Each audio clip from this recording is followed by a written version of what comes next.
नमस्कार दोस्तों, हर इंसान बदला लेना चाहता है। आपका, दादा का, भाई का, सबका बदला लेकर सिर्फ फैजल। चाहे वो किसी चीज का बदला क्यों न हो, चाहे गुंडागर्दी का हो या फिर मर्डर का हो, हर इंसान के मन में एक ही सवाल आता है कि हम उससे बदला कैसे ले। हम लोग यही तक नहीं, चाहे रामायण हो चाहे महाभारत हो, सभी में यही किरदार निभाया गया है, बदला। हरामी को हमने निकाला है और हम यही चाहते हैं कि वही व्यक्ति जीते जो बदले के पीछे भाग रहा है। और इसी के देखते हुए लाइव टेलीविजन में अतीक अहमद और उनके भाई साथ में मर गए।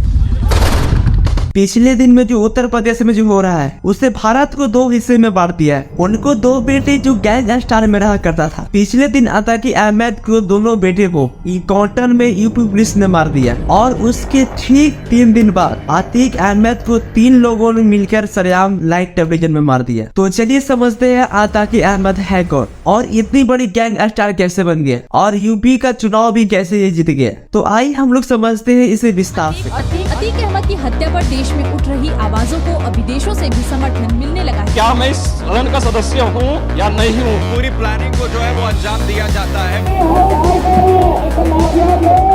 लेकिन सबसे पहले आपको हम बता दें, अगर आप इस चैनल पर नए हैं तो इस चैनल को सब्सक्राइब कर लें ताकि जो भी वीडियो आए वो आप तक पहुंच जाए। तो चलिए आते हैं अब मेन मुद्दे पे। तो हम लोग सबसे पहले समझते हैं कि अतीक अहमद आखिर है कौन। वही अतीक अहमद जो पोलिटिशियन से लेकर माफिया तक तय सफर किया। अतीक अहमद को सबसे बड़े यूपी के गैंग स्टार माना जाता है। इसका फंडा इतना बड़ा है कि आप समझ भी नहीं सकते इसके बारे में। जब अतीक अहमद 17 साल का था तब उस पर सबसे बड़ा केस दर्ज हुआ था 17 साल की उम्र में, और वो भी कोई छोटी मोटी केस नहीं था, वो भी मर्डर का केस। अगर आप गैंग ऑफ वासेपुर फिल्म देखिए तो ठीक उसी तरह किरदार निभाया है अतीक अहमद ने। लेकिन फिर अतीक अहमद पैसा कैसे कमाता था जो इतनी बड़ी सेलिब्रिटीज बना रखा था यूपी में। अतीक अहमद जो होते थे वो काफी चोरी करते थे और वो भी कोयले की चोरी करते थे। जब रेलगाड़ी एक जगह से दूसरी जगह जाते थे तो उसी बीच राह में कोयला चोरी कर लेते थे। तो चलती ट्रेन से वो कोयला चोरी करते थे और वो कोयला चोरी करते करते काफी एंगेज होने लगे और धीरे धीरे वो माफिया भी बनते चले गए। और एक बार हुआ कि अतीक अहमद के दोस्त को ही रेलवे टेंडर मिल गया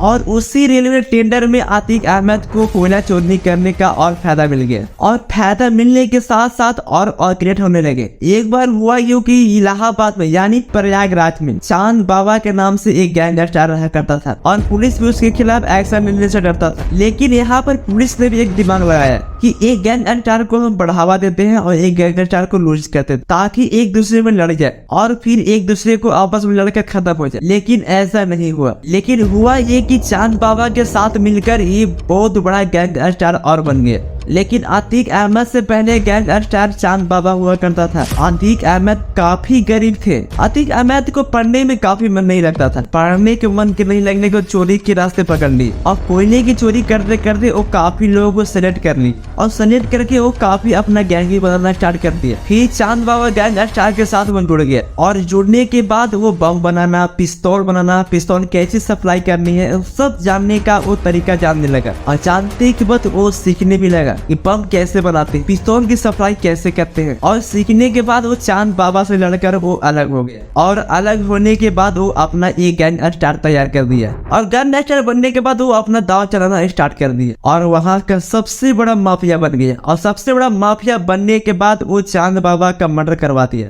लेकिन फिर एक ऐसा समय आया कि अतीक अहमद को पुलिस ने हिरासत में ले लिया। लेकिन आप सोच रहे हो कि अतीक अहमद के यहाँ पर अब खेल खत्म हो गया। लेकिन ठीक उसके 2 दिन बाद दिल्ली से एक फोन आता है और फिर उसे छोड़ दिया जाता है। छूटने के बाद अतीक अहमद ने समझा कि ये तो छोटा मोटा गेम है क्राइम, बड़ा तो यहाँ पर है पॉलिटिशियन। फिर उसके बाद वो पॉलिटिशियन में उतरते हैं और फिर उसके बाद इलाहाबाद से चुनाव लड़ते हैं और चुनाव में वो जीत भी जाते हैं। और वो भी एक बार नहीं, लगातार 5 बार जीत हासिल की। पॉलिटिशियन में आने के बाद क्राइम बंद नहीं हुआ, क्राइम को और आगे बढ़ा दिया इसने। अतीक अहमद के अगेंस्ट 100 केसेस दर्ज हैं, जिसमें मर्डर, किडनैपिंग, इसके अगेंस्ट बहुत ही ज्यादा केसेस दर्ज है। 204 में वो खुद की एक सीट खा लेगी और अपने पॉलिटिशियन को और आगे बढ़ाना चाहते थे और वो भी एमपी बनने के लिए। एमपी बनने के लिए वो अपने भाई को वहाँ पे चुनाव में खड़ा कर दिया। चुनाव लड़ने के बाद वो समाजवादी पार्टी यानी राजू पाल से वो चुनाव हार जाते हैं। फिर होता यह है कि चुनाव जीतने के बाद राजू पाल को मर्डर करवा दिया जाता है। फिर राजू पाल की जांच पड़ताल चलती है और उसी मर्डर के खिलाफ वो पकड़े जाते हैं और फिर अतीक अहमद को 3 साल तक जेल में रखा जाता है। फिर 270 में इलाहाबाद से हटकर देवरिया जेल में उनको शिफ्ट कर दिया जाता है ताकि उनकी पावर और घट सके। लेकिन फिर भी यहाँ पर उनको कोई फर्क नहीं पड़ा। अतीक अहमद को केस सुनने से जज लोग डरते थे, लेकिन ऐसा क्यों? कितनी बड़ा माफिया बन गया था वो यूपी में। तो चलिए हम बात करते हैं अब कि अतीक अहमद को मारने वाला था कौन और उसे मारा कैसे और उसे पता कैसे चला कि अतीक अहमद यहाँ पर आज हमें मिल जाएगा। आज अतीक अहमद यहाँ जाने वाले हैं। अतीक अहमद की जो मारने के लिए जो कट्टा इस्तेमाल किया गया वो देसी कट्टा कोई नहीं था। जो कट्टा से मारा गया वो कट्टा पाकिस्तान में काफी पॉपुलर है और वो पाकिस्तान में मिला करता है। और ये 3 क्रिमिनल के हाथ पिस्तौल आए कैसे और इन्हें पता कैसे चला कि अतीक अहमद आज हमें यहाँ पे मिल जाएंगे और अतीक अहमद की इतनी करीब कैसे आ गया वो। और मारने के बाद वो भागने की कोशिश भी नहीं किया और वो पुलिस को सरेंडर भी कर दिया। लेकिन फिर यहाँ पर अतीक अहमद का प्रॉपर्टी क्या होगा? देखिए, जो अतीक अहमद का जो प्रॉपर्टी है उसे 11,000 करोड़ का